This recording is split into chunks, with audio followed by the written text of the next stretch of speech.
Hello students, आज हम लोग देखेंगे 4D का प्रश्न नंबर 7वां जो कि एनसीईआरटी है और क्वेश्चन नंबर 11 जो कि एनसीईआरटी है। ठीक है, तो इन दोनों प्रश्नों को हम लोग करेंगे। बाकी आप 6 से लेकर के 12 तक के प्रश्नों को इसी आधार पर कर सकते हैं।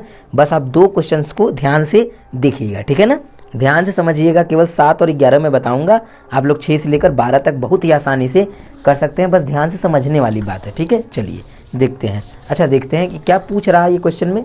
देखिए, क्वेश्चन में पूछ रहा है कि निम्नलिखित समीकरणों के मूलों के लक्षण ज्ञात कीजिए। आपको मूल नहीं निकालना है, मूलों के लक्षण निकालना है, ठीक है ना। तो आइए चलिए देखते हैं कैसे मूलों के लक्षण निकाला जाता है, ठीक है। चलिए, तो सबसे पहले क्या करेंगे, देखिए एक बात ध्यान दीजिए। जो यहाँ पे होता है उसको बोलते हैं ए। ये जो होता है यहाँ पे मतलब एक्स स्क्वायर को छोड़ के जो होगा वो ए होगा, यहाँ एक्स को छोड़ के जो होगा ये बी होगा, ये सी होगा, ठीक है। तो लिखेंगे ए बराबर कितना लिखेंगे 3, बी बराबर कितना लिखेंगे -4 करणी में 3, ये बी हो गया। सी बराबर कितना लिखेंगे, सी बराबर 4।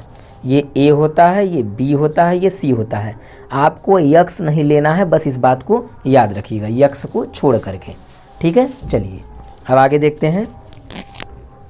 तो अब क्या करेंगे, लक्षण निकालना है। तो लक्षण के लिए जानते हैं क्या करना पड़ता है, विविक्तकरण ज्ञात करना पड़ता है हम लोगों को। लिखेंगे विविक्तकर। हम लोगों को लक्षण निकालने के लिए विविक्तकर मतलब डी, इसको डी से प्रदर्शित करते हैं, डी निकालते हैं। डी बराबर फार्मूला होता है b² - 4ac। अगर ये आपको नहीं याद है तो इसको फटाफट याद कर लीजिए, क्योंकि इसी का सब काम है इसमें, ठीक है ना। इसी से बहुत सारे काम होने वाले हैं। चलिए आगे देखते हैं। b का मान क्या है, ये b का मान रख दीजिए यहाँ पे -4√3। ये हमने मान रख दिया। स्क्वायर लगाना है तो ब्रैकेट बंद कर दीजिए, क्योंकि 2 मान है ना, इसलिए -4। फिर गुणा का चिन्ह लगाइए, सटा हुआ है तो गुणा का चिन्ह। ए का मान कितना है 3, फिर गुणा का चिन्ह। सी का मान कितना है 4, ठीक है। चलिए अब देखिए, सबसे पहली चीज़ स्क्वायर से माइनस हट जाता है, क्योंकि स्क्वायर से माइनस माइनस क्या बन जाता है, प्लस, ठीक। और 4 का स्क्वायर करेंगे तो कितना आ जाएगा 16। और स्क्वायर से करणी भी हट जाता है, स्क्वायर से करणी हट जाएगा तो क्या बचेगा, केवल 3 बचेगा। इसका मल्टीप्लाई कर लीजिए, 4 3 12, 12 चौके 48, ठीक है। आ गई ये 48। चलिए इसको इसमें गुणा कर लीजिए, कितना आ जाएगा 16 3 48। ये भी कितना आ गया 48। घटाएंगे तो कितना आ जाएगा, दोनों 0 आ जाएगा, ठीक है। अगर 0 आ गया डी का मान, ये देखिए ये डी का मान है, डी का मान 0 आ गया तो लक्षण क्या होता है, इसका लक्षण आपको थोड़ा सा फार्मूले से याद भी करना पड़ता है। क्या याद करना पड़ता है, आइए हम लोग देख लेते हैं याद क्या करना पड़ता है। जब डी का मान 0 आता है तो आपको देखिए ये बात हमेशा याद रखना पड़ेगा, तभी कर पाएंगे। देखिए यहाँ पे लिखा हुआ है फार्मूले में, देखिए यहाँ लिखा है ना b² - 4ac बराबर अगर 0 हो तो मूल वास्तविक और समान होंगे। बस यही लिखना है, लिखेंगे मूल वास्तविक और समान होंगे। बस आपको ये याद रखना पड़ेगा, इस बात को ध्यान रखिएगा। तो लिखेंगे यहाँ पे अतः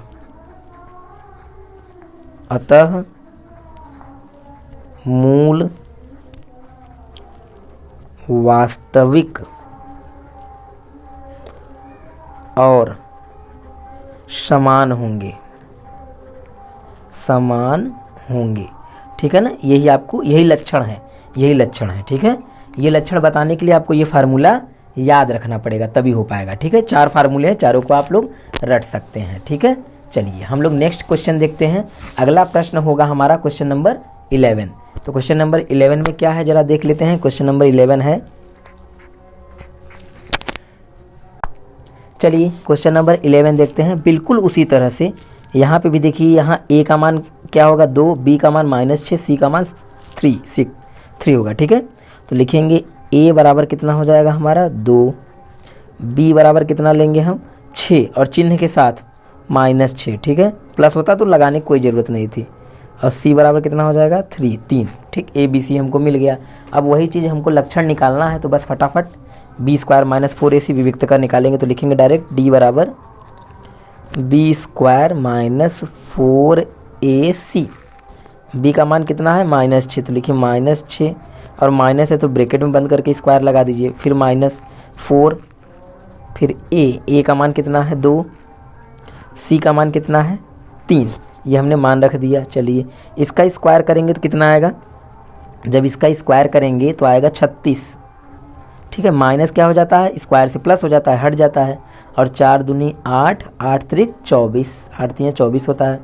घटा देंगे तो कितना आ जाएगा, घटाएंगे तो आ जाएगा, देखिए 4 गया 6 में से बचा कितना 2, और 2 गया 3 में से बचा कितना 1, यानी 12 बचा। तो जो 12 है ये जो आया है ये क्या 0 से बड़ा है क्या, ठीक है 0 से बड़ा है। तो हम लोग देखेंगे 0 से जब बड़ा होता है तो क्या होता है, देखिए यहाँ कंडीशन दिया हुआ है।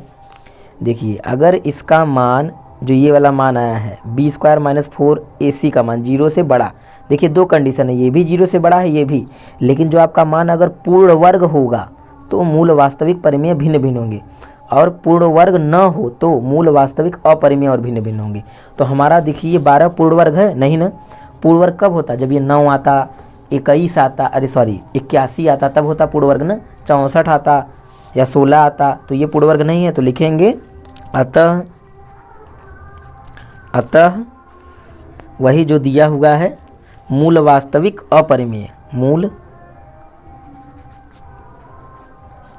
वास्तविक